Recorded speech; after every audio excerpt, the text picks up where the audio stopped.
Nalasopara railway स्थानकात रुळावर पाणी साचलेलं आहे आणि या सगळ्या घडामोडींचे अपडेट आपले प्रतिनिधी सुशांत सावंत आपल्यापर्यंत पोहोचवतात।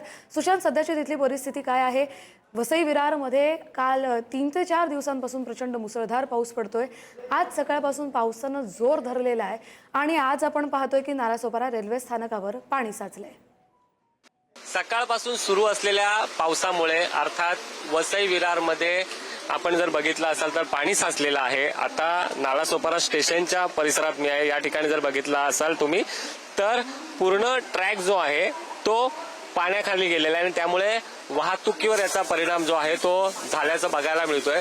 सकाळी 6:30 वाजल्यापासून संपूर्ण पालघर जिल्ह्यामध्ये मुसळधार पाऊस पडतोय आणि त्याचा परिणाम जो आहे तो इथल्या आता वाहतुकीवर होताना दिसतोय। मी आता नालासोपारा स्टेशन आहे, हा नालासोपारा स्टेशनचा परिसर आहे आणि जिथे प्लॅटफॉर्म क्रमांक 2 वर या ठिकाणी पाणी साचलेलं आहे। संपूर्ण ट्रॅक जो आहे तो पाण्याखाली गेला आणि त्यामुळे इथल्या काही लोकल्स देखील रद्द करण्यात आलेले आहेत। हवामान खात्याने इशारा दिलाय की 7 तारीखपर्यंत अतिमुसळधार पाऊस मुंबई, कोकण आणि MMR रिजन आहे त्या ठिकाणी पडणार आहे। तशा पद्धतीने आज सकाळपासून पावसाला जी आहे ती सुरुवात झालेली आहे आणि त्याचा परिणाम आता या ठिकाणी बघायला मिळतोय। वसई पूर्वेचा भाग असेल, विरार पूर्वेचा भाग असेल, वसई पश्चिमेचा भाग असेल, नालासोपारा पश्चिमेचा भाग असेल आणि नायगाव पूर्वेचा भाग असेल, या ठिकाणी मुसळधार पाऊस पडतोय आणि त्याचा परिणाम या ठिकाणी पाहायला मिळतोय आणि हे ट्रॅक आहेत, रेल्वे ट्रॅक आहेत, त्यावर पाणी साचलेलं आहे।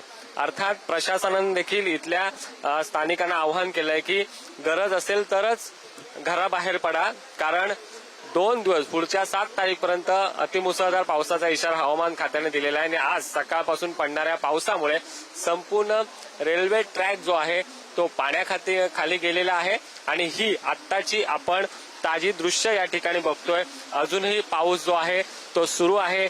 इथल्या सकल भागांमध्ये दुकानामध्ये पाणी साचलेलं आहे आणि आता हा संपूर्ण ट्रॅक वर तुम्ही जर बघाल तर 1 नंबर ट्रॅक आहे, त्या ठिकाणी पाणी साचलेलं आहे। जवळपास प्लॅटफॉर्मच्या अर्ध पाणी या ठिकाणी आलेलं आहे, त्यामुळे इथल्या वाहतुकीवर देखील याचा परिणाम झाल्याचं बघायला मिळतंय।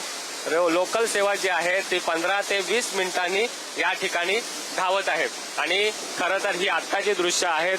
संपूर्ण ट्रॅक वर या ठिकाणी पाणी साचलेलं आणि काही मुंबईकर जे आहेत, जे वसईकर आहेत, जे मुंबईसाठी कामानिमित्ताने जात आहेत, ते देखील आता घरी परतलेले आहेत। हा संपूर्ण परिसर आहे, नालासोपारा पूर्वेचा परिसर आहे, स्टेशनचा परिसर आहे, ज्या ठिकाणी हा संपूर्ण परिसर जलमय झालेला आहे। कॅमेरा पर्सन स्नेहल सह सुशांत सावंत, पुढारी न्यूज, नालासोपारा।